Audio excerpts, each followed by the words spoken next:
Pak Purbaya.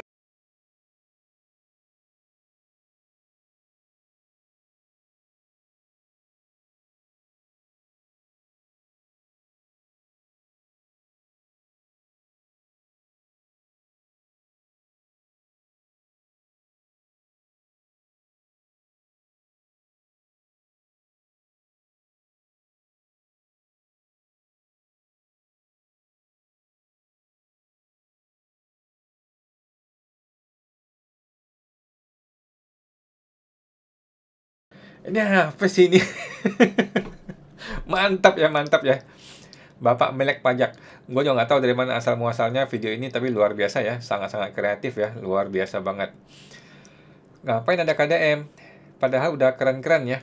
Kenapa ada Bahlil? Kenapa tiba-tiba ada Bahlil? Memang udah ada Bahlil dari awal ya, teman-teman. Tonton dulu deh video yang pertama ya. Memang sudah ada Bahlil dari awal. Oke, mantap. Baru aktif 2 hari teman-teman ya. Hotline lapor Pak Purbaya terima 15.933 aduan.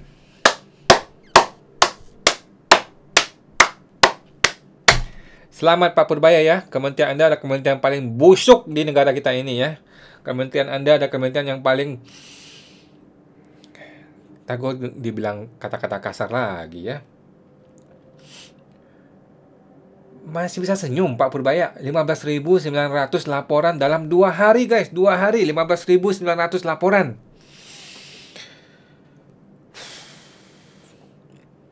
15.933 laporan. 1.000 aja itu buset. 1.000 aja banyak. 2.000 berapa banyak? 3.000. Ini 15.000 cuy. Pegawai pajak aja itu cuma ada 24.000 kalau nggak salah. Pegawai pajak cuma ada 24.000 orang. Kalau nggak salah ya. Ini ada 15.900 pengaduan ke Pak Purbaya. Jadi nggak perlu bangga ya Pak Purbaya ya. Jadi jangan sampai Pak Purbaya justru, bagus nih, keren nih. Gue bisa menerima aspirasi orang nih gitu. Bukan Pak Purbaya, bukan itu yang kita harapkan. Yang kita harapkan adalah prosesnya. Prosesnya bagaimana, transparansi apa enggak, berintegritas apa tidak. Yang paling penting lagi adalah keputusannya bagaimana. Yang lebih penting lagi selain keputusan untuk menghukum si oknumnya, bagi kami bagaimana, bagi wajib pajaknya bagaimana. Kami ini bagaimana nasibnya setelah pengaduan ini, itu yang penting ya.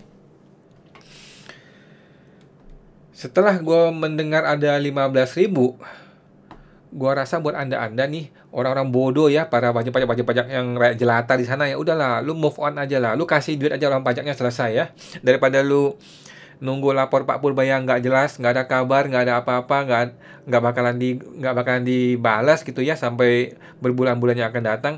Udah, lu kasih uang suap aja dah, kasih uang suap, hidup tenang, tidurnya nyenyak, nggak usah ribut sama petugas pajak, nggak usah ke pengadilan kayak gua, nggak usah aneh-aneh kayak gua ya dikerjain sama oknum pajak, nggak usah. Damai aja, kasih duit, makan bersama, hidup tenang, win-win solution. Oke? Nah, tapi di negeri Konoha teman-temannya kasih uang suap enak aja. Lu di Indonesia nggak ada kasih uang suap. Kalau di negeri Konoha udahlah kasih uang suap aja lah teman-temannya. Ngapain lu nunggu 15.000 giliran? Nungguin 15.000 giliran. Ini baru 2 hari, belum hari ketiga, belum hari keempat, belum hari kelima. Sampai kapan giliran lu? Jadi gue sudah melakukan pertanyaan kepada AI ya, kepada AI, Gemini AI, kira-kira tanggal berapa sih gue akan direspon kalau gue membuat laporan di hari tanggal 18 Oktober. Kan video gue ini terbit di tanggal 18 Oktober ya. Kita ini sudah hari ke-39 dari 90 hari proyek kita menganalisa dan mengawal si Purbaya ya. Tanggal 17 Oktober. Dan video ini launching tanggal 18 Oktober kan. Di video gue launching, kalau di siang hari Anda membuat laporan pertama lu, kapan lu akan dapat respon dari si lapor Pak Purbaya ini ya? Jawabannya adalah lu akan dapat respon setelah hari ke-151, yaitu jatuh pada hari Rabu tanggal 13 Mei 2026 guys. Oke, ini betul-betul hitungan AI dengan perhitungan kalau Pak Purbaya punya 10 orang admin di belakang dia yang mengurusin lapor Pak Purbaya, dan 10 orang ini bisa menghandle 10 nomor register yang baru setiap hari. Oke, 10 orang, satu orang bisa menghandle 10 nomor register setiap hari. Maka kalau lu lapor Purbaya itu di di tanggal 18 Oktober, maka lu akan dapat giliran dipanggil atau dibalas tanggal 13 Mei 2026. Oke? Selamat Pak Purbaya ya. Selamat Pak Purbaya. Sebentar lagi proyek Pak Purbaya ini akan jadi proyek abal-abal, akan menjadi proyek yang dicaci maki di mana-mana dan akan menimbulkan apa istilahnya ya? Kekecewaan. Kekecewaan bagi banyak sekali masyarakat ya. Jangan haraplah 15.000. Kalau ini dilaksanakan semua sama Purbaya, dipecat semua itu petugas pajaknya.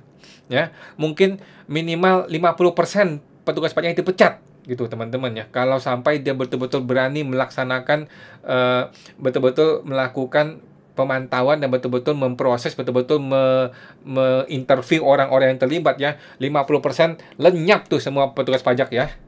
Mampus. Tapi tunggu tahun depan, bulan Mei 2026 teman-teman ya. Itu pun kalau lu masih selamat ya. Kalau lu belum digerek, belum digoreng sama si oknum petugas pajak ya. Bulan Mei mah udah selesai pemeriksaan, udah habis lu, udah kena SKP 10 miliar lu. Udahlah, nggak usah kasih SKP 10 miliar. Kasih uang suap aja, bagi-bagi duit, udah. Nggak usah ribut lah, ya. Nggak usah lah ya. Move on teman-teman ya. Dalam hidup ini kan kadang-kadang lu kena sial, kadang-kadang lu kena sial banget gitu ya. Udahlah, nasib lah teman-teman ya. Jadi gue tanya ke AI ini ya. Dari pertanyaan gue adalah, kalau gue membuat laporan pada hari keempat, maka gue akan dapat giliranku 150 hari yang akan datang baru dapat giliran teman-teman ya. 15.900 laporan. Luar biasa Pak Purbaya. Ada yang komentar nih, makanya mainan ini tidak efektif sama sekali karena hanya gimmick. Udah keburu leher WP kena gerek sama oknum. Terbitkan Undang-Undang Perlindungan Wajib Pajak. Setuju juga ya. Semoga dianugerahi umur panjang dan kesehatan yang baik katanya. Baik katanya ya. Ya iya, baik teman-teman ya. Ngapain lu nunggu sampai bulan Mei 2026? Udahlah, kasih uang suap aja, udah kasih duit, udah selesai. Hidup lu happy, tidur lu nyenyak, usaha lu bisa berkembang, jalan terus. Ngapain lu lapor Pak Purbaya? Nungguin sampai bulan Mei. Jadi ibu-ibu yang kemarin itu setelah tahu ada 15.000 pengaduan, dia bilang kayaknya aduan kita nggak bakal dipedulin kok. Pesimis aku, terpaksa harus bayar si oknum ini kok. Udah nelpon terus dia maksa katanya. Takutnya makin nunggu ngulur waktu, oknumnya marah, harga nego nggak segitu lagi. Setuju teman-teman ya? Setuju. Lo mau nunggu lapor Pak Purbaya kapan? Bulan Mei tahun depan. Udah digerek orang ini, udah diperiksa orang ini, udah masuk ke pemeriksaan, masuk bukper, udah dikenain pajak 10 miliar, udah masuk penjara, udah disita barang-barangnya, baru direspon sama Pak Purbaya. Halo, apa kabar? Nama kamu siapa? Bagaimana kejadiannya? Bagaimana kronologisnya? Anjing. Membuktikan kinerja DJP memang kotor, mesti dibasmi. Betul. Jadi 15.900 pengaduan ini tidak perlu jadi kebanggaan bagi Pak Purbaya. Oh, program gue berhasil nih, banyak orang percaya sama gue nih, banyak orang mau mengadu ke gue nih. Nggak perlu bangga Pak Purbaya ya. Justru lu harus merasa sedih gitu loh. Jangankan 15.000, 15 orang aja yang komplain. Lu harus merasa sedih. Aduh, nggak beres nih, gue masih beresin nih. Gue ini pelayan rakyat, gue ini pakai makan uang rakyat, gue melayani rakyat, gue mesti ngeberesin ke anggota gue. Jangankan 15.000, 15 aja tuh lu udah harus panik gitu Pak Purbaya ya. Tapi ini 15.000 bos. 15.000 tuh gimana ngeberesinnya? 15.000 bos. Aduh. Satu orang aja teman-teman ya. Butuh ditanya dulu kronologisnya. Butuh dijelasin dulu kronologisnya. Butuh diminta bukti-buktinya. Kemudian kalau masih kurang diinterview orangnya. Setelah diinterview ditanyain kepada si pihak lawan transaksinya, si AR-nya atau si pemeriksa pajaknya atau si kepala KPP-nya, ditanyain dulu, lu pernah nggak melakukan kejadian seperti itu? Pasti dia bilang enggak dong. Begitu dia bilang enggak, tanya lebih lanjut, kemudian dilakukanlah yang namanya konfrontasi berdua nih, dikonfrontasi, dibikin mediasi. Itu kalau belum SKP. Kalau sudah SKP, makin ribet lagi. Dipaksa batalkan SKP-nya oleh si Pak Purbaya, si KPP-nya. KPP nggak mau dong, terjadi keributan. Jadi satu orang aja, teman-teman, itu prosesnya bisa berminggu-minggu, berbulan-bulan, bahkan bertahun-tahun baru beres. Ini dunia pajak, bos, nggak seperti Ahok. Kalau zaman Ahok itu kalau nggak beres, dia pecat, beres, dia selesai ya, dia tempeleng, selesai, atau dia pindahin ke tempat lain, beres, selesai. Tapi ini pajak nggak bisa. Pajak itu sudah ada aturannya, sudah ada step by stepnya, sudah ada kategori-kategorinya. Nggak bisa tiba-tiba, Pak Purbaya, pokoknya gue maunya WP ini benar, tolong diselesaikan. Nggak bisa begitu di pajak. Ya, sudah ada prosedurnya, tata caranya. Nggak bisa sembarangan tiba-tiba SKP dibatalkan. Atau tiba-tiba SP2DK mau dibatalkan. Nggak bisa. SP2DK itu kalau mau di closing sudah ada aturannya. Gitu loh. Nggak mungkin dong AR bilang SP2DK ini di closing karena saya dilaporkan kepada Pak Purbaya dan Pak Purbaya mendukung si WP dan Pak Purbaya menyatakan minta di closing. Nggak bisa begitu. Ya. Jadi, jangankan 15.000, 15 orang aja. Jangan berharap bisa kelar. Ya, teman-teman ya. Sayang sekali ya. Sedih sih gue setelah mengetahui ada 15.000 orang ya. Lapor Pak Purbaya. Dari screenshot ini ada dugaan oknum pegawai pajak minta suap. Tai kucing lah. Gimana teman-teman? Gimana bisa berharap dari Pak Purbaya ini? Purbaya marah, ancam pecat pegawai bea cukai nongkrong seharian di kafe. Jadi saya baru tahu, walaupun kita udah semua gebrak-gebrak, masih ini di bawah seperti ini. Artinya mereka nggak peduli. Yang tadi saya main-main, bilang hari Senin ke depan, kalau ada yang ketemu lagi, gua pecat. Walaupun katanya bisa mecat pegawai yang jadi susah, saya akan pecat. Saya persulit hidupnya. Masa nongkrong di Starbucks pakai seragam, gak kira-kira lu kalau mau itu yang sopan-sopan dikit lah, ternyata nggak kelihatan. Ya, ini kan jadi kelihatan bahwa kalau mereka lapor bagus-bagus terus, laporannya begini. Nah ini yang justru kita minta masukan dari teman-teman masyarakat semua, biar kita betulin pelan-pelan. Jadi saya baru Gua harus mengkritik pedas video ini teman-teman ya. Walaupun terlihatnya keren, sepertinya Pak superhero gitu ya, powerful. Mana ada pegawai pajak atau bea cukai atau pegawai Kemenkeu dipecat gara-gara nongkrong di Starbucks. Sekarang anggaplah gue ikuti skenario-nya si Pak Purbaya ya. Oke, dia menemukan si Mr. A nongkrong di Starbucks, lagi minum. Dia foto, dia video. Kemudian besok pagi dia dipecat. Oke. Pertanyaan gua, surat pemecatannya itu dasar hukumnya apa? Coba, mecat seorang PNS gara-gara dia lagi nongkrong di Starbucks, dasar hukumnya apa? Apakah etika? Apakah moral? Apa dasar hukumnya? Itu surat, kalau digugat ke pengadilan TUN, Pengadilan Tata Usaha Negara, Purbaya kalah, bos. Purbaya bisa kalah.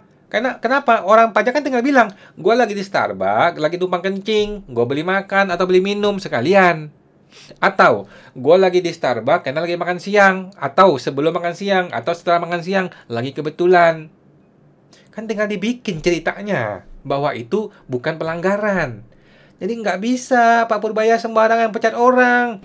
PNS lagi nggak bisa. Lu akan digugat ke Petun dan Petun akan memenangkan si orang ini dan orang itu kembali bekerja. Dan ketika orang itu kembali bekerja, lu ingat ya, ada duri dalam daging, bisa cilaka, bisa bahaya ya.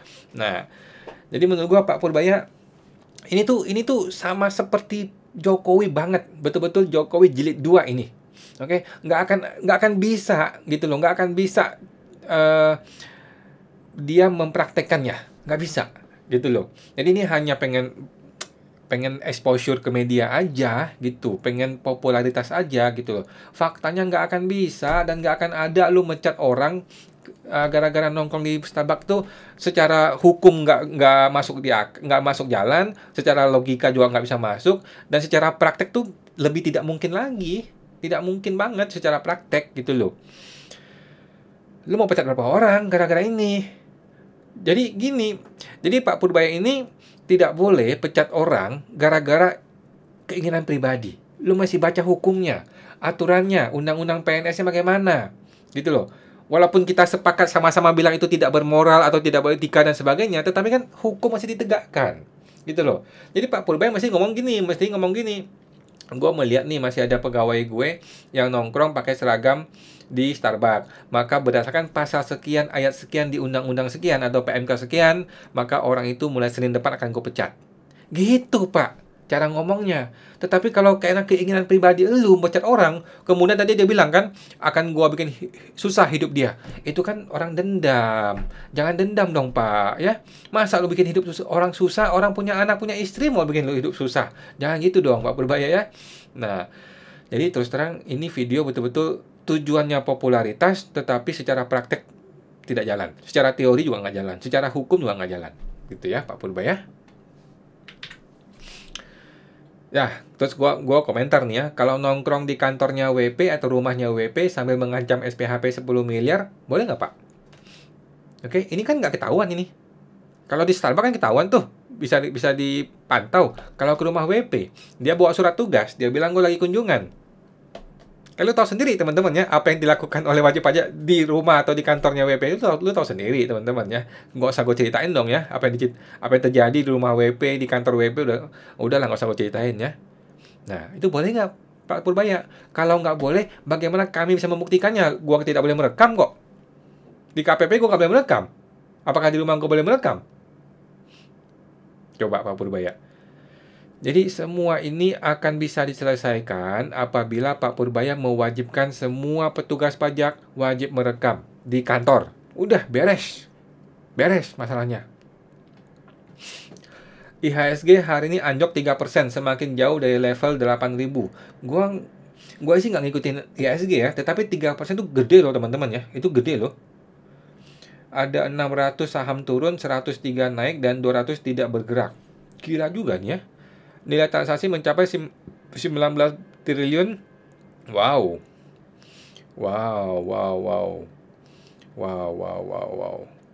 Jadi seperti yang gue sudah bilang teman-teman ya, berkali-kali gue sudah bilang bahwa bursa di Indonesia ini dikuasai oleh bandar. Jadi Purbaya pun udahlah, nggak usah aku campur lah, nggak bisa. Nggak akan bisa lu menguasai bandar. Mereka pegang duit kok. Mereka pegang duit, dia punya duit, duitnya itu sah, ya, sah secara hukum. Dia masukin ke dalam saham, langsung terbang sahamnya. Dia angkut duitnya, langsung turun sahamnya. Itu hal yang biasa gitu loh. Karena apa? Karena market capitalnya negara kita masih kecil, sehingga orang-orang yang punya modal gede itu bisa mengendalikan saham gitu loh. Ya itu udah hal biasa ya. Jadi gua rasa Pak Purbaya pun udahlah nggak usah ngurusin saham lah. Nggak akan bisa. Karena capnya kecil kita ini. Oke, hari Jumat saatnya Purbaya sesi khusus Menkeu Purbaya bersama kawan-kawan media. Ini media begitu banyak teman-teman ya. Dia bilang ada 15.900 aduan yang sudah masuk dalam proses verifikasi. Pertanyaan gue sangat-sangat simpel. Kenapa tidak ada wartawan yang bertanya, Pak Purbaya, dari 15.000 ini berapa yang sudah direspon? Nggak ada yang nanya. Nggak ada juga tanya, Pak Purbaya, dari 15.900 ini berapa yang sudah diproses? Nggak ada tuh wartawan yang nanya. Nggak ada juga nanya, Pak Purbaya, dari 15.900 berapa yang sudah diputus hari ini? Walaupun itu pertanyaannya mungkin terlalu terburu-buru kan 2 hari, tapi kan boleh ditanya dong, ya kan? Tidak ada satupun wartawan yang bertanya seperti itu. Kalau gua ada di situ, kalau gua lagi duduk di situ sebagai wartawan, gua tanya, Pak Purbaya, 15.000 ini berapa sudah dibalas? Pak Purbaya, dari yang sudah dibalas, berapa yang sudah diproses? Setelah diproses, berapa yang sudah Bapak putuskan hasilnya? Dan bagaimana hasilnya, Pak? Dan bagaimana hasil terhadap wajib pajak? Apa konsekuensi terhadap wajib pajak? Itu yang akan gue tanyakan. Ini wartawan begitu banyak dari berbagai media nasional. Tidak ada satupun kah yang bertanya begitu? Atau nggak ada kepikiran? Atau nggak berani? Atau sudah dikondisikan? Sudah di briefing sebelumnya? Ya, capek kalau begitu ya. Tidak capai target dari Prabowo, Menkeu Purbaya siap dipecat. Menkeu menegaskan dirinya siap dipecat presiden apabila target yang diinginkan dari presiden tidak tercapai ya. Gimana pendapatmu teman-teman? Oke. Ini kan lagi-lagi omong kosong, omon-omon teman-teman ya. Pertanyaan gua, memang apa targetnya dari Prabowo? Memang ada nggak si Purbaya kasih tahu kita target Prabowo apa?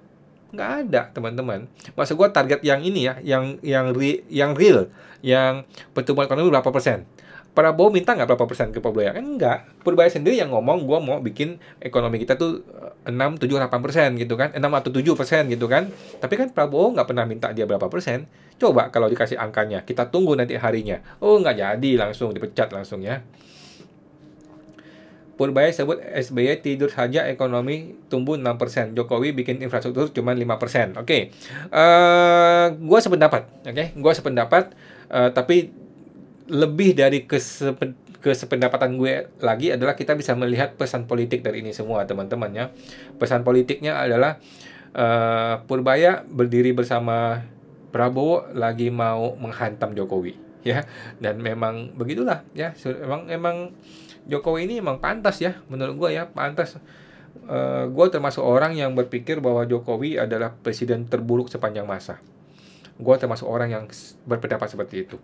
Sama seperti majalah apa tuh yang bilang, OCCRP ya, yang mengatakan bahwa Jokowi adalah presiden terkorup sepanjang sejarah. Gue sepakat, gitu ya. Dan tapi kan itu hanya pendapat pribadi, teman-teman ya. Kita tidak punya bukti dan nggak tahu, teman-teman ya. Kita tunggu ya, apakah Purbaya bisa membuat clickbait, apakah bisa membuat plot twist sehingga bisa menjebloskan Jokowi ke penjara. Kita belum tahu, teman-teman ya. Lanjut. Luhut tegaskan utang WUS tak minta APBN, kondisi barang busuk sejak awal. Semua orang mau cuci tangan. Jangan harap lo bisa lolos, Pak Luhut ya, kalau sampai ini dicek oleh KPK, oleh jaksa. Jangan harap lo bisa lolos ya, Pak Luhut, Pak Luhut. Saya sudah bicara dengan Cina karena saya yang dari awal mengerjakan itu. Karena saya terima sudah busuk itu barang, kemudian kita coba perbaikin. Apanya yang busuk? Kita audit BPKP, kemudian kita berunding dengan Cina. KCIC ini, proyek WUS ini, kalau Danantara dan Purbaya nggak ada yang mau ngalah, masuk penjara satu gerbong. Masuk penjara. Dari atas sampai bawah masuk penjara semua. Tetapi kalau Danantara yang mau ambil, Danantaranya yang diobok-obok nanti sama KPK. Kalau Purbaya yang mau ambil, Purbaya yang cilaka. Jadi yang paling tepat sih proses hukum ya. Oke. Ini Pak Pandu nih.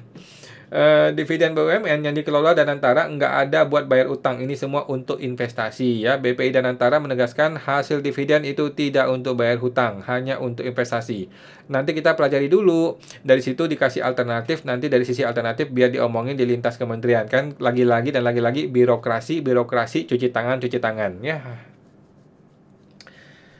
Sulit ya, karena Prabowo-nya lepas tangan, tidak mau ambil tanggung jawab, apalagi Purbaya ya, Danantara juga lepas tangan, cuci tangan ya. Akhirnya ya ini emang gue rasa sih agenda yang lagi, ini adalah agenda untuk menekan Jokowi. Lu mau bayarin nggak? Kalau nggak mau, lu yang kita sikat. Kira-kira gitu ya, pesan yang mau disampaikan kepada Pak Jokowi ya. Kalau lu mau bantu bayar, ya kita nggak tahu ya apakah Pak Jokowi terima uang suap atau tidak, kita nggak tahu. Tapi ini adalah sinyal, kasih tahu ke Pak Jokowi, lu beresin. Ini masalah dari lu beresin, kalau enggak kita sikat lu. Nah, kira-kira gitu ya. Tapi itu hanya pendapat pribadi gua yang gua tangkap, bisa benar bisa salah, teman-teman ya. Baru 4 bulan menjabat, Pak Bimo sudah klaim sudah pecat 39 pegawai pajak. Ini juga kita nggak jelas ya, apakah betul ada 39 pegawai yang dipecat. Nggak jelas juga ya. Dan sudah gue tanyakan ke PBID, belum dijawab kayaknya. Apa sudah ya? Nggak tahu. Oke, usai pecat Kepsek yang tampar murid karena ketahuan merokok. Wagub Banten, jangan main-main sekarang ya. Jangan pikir Purbaya aja yang bisa pecat orang. Kami pun bisa pecat. Mohon maaf nih ya, Pak siapa nih? Wagub ini ya. Pak Purbaya sampai hari ini belum pecat satu orang pun. Ya, yang digembar-gemborkan 36 dipecat itu masih omong kosong, belum jelas. Dan itu pun belum tentu Purbaya. Kemungkinan itu Pak Bimo yang pecat ya. Jadi mohon maaf nih, masih belum jelas ya. Jangan main-main sekarang. Jangan dipikir hanya Purbaya saja yang bisa memecat. Kami pun bisa memecat. Tapi orang ini malah di apa ya? Dilawan sama rakyat ya. Purbaya pakai data dan fakta, bos, bukan karena kesewenang-wenangan. Dengan Anda memecat kepala sekolah, itu sama dengan membenarkan tindakan merokok di lingkungan sekolah. Jangan main-main Anda netizen, kami juga bisa memecat Anda. Bapak pecat orang yang salah, yang ada bapak yang dipecat warga. Mantap. Tombol pecat Wagub Banten di Dimyati, namanya Dimyati ya, 736, anjir. Masa warga Banten mau punya gubernur gini? Ayo lo, rasain lo Dimyati lo. Jadi kasihan sama warga Banten. Seorang dosen hukum gini ngomongnya, oh dia dosen hukum. Betul sekali Pak, Anda pun juga diambang pemecatan karena malu-maluin Gerindra. Oh, orang Gerindra. Wah, kalau gue jadi Prabowo, ada anak buah gue pecat guru, gue masukin sungai, gue ceburin ke laut loh. Nggak level Pak Purbaya dibandingkan Bapak ya. Dimyati ini dulu yang sempat kena kasus cabul kah? Hah? Emang iya? Purbaya memecat orang yang salah, Anda memecat orang yang benar. Dan ini ada berita lagi. Gue nggak tahu deh apakah ibu ini atau bukan ya, karena gue juga nggak gitu paham ceritanya ya. Apakah ibu ini atau bukan ya? Momen Kepsek 91 Cimarga masuk kembali ke sekolah usai statusnya diaktifkan lagi ya. Netizen ikut bahagia. Ibu sudah mulai masuk hari ini. Ya.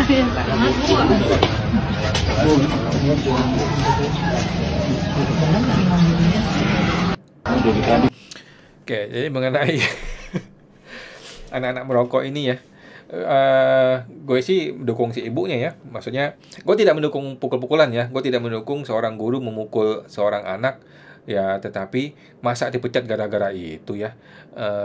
Ya mungkin cara ngomongnya diperbaiki, tidak boleh main pukul, tetapi juga jangan main pecat-pecat orang dong ya. Kalau anak gue sih, gue tempeleng, gue injek-injek, gue masukin ke sumur lo kalau ngerokok ya. Bercanda guys ya.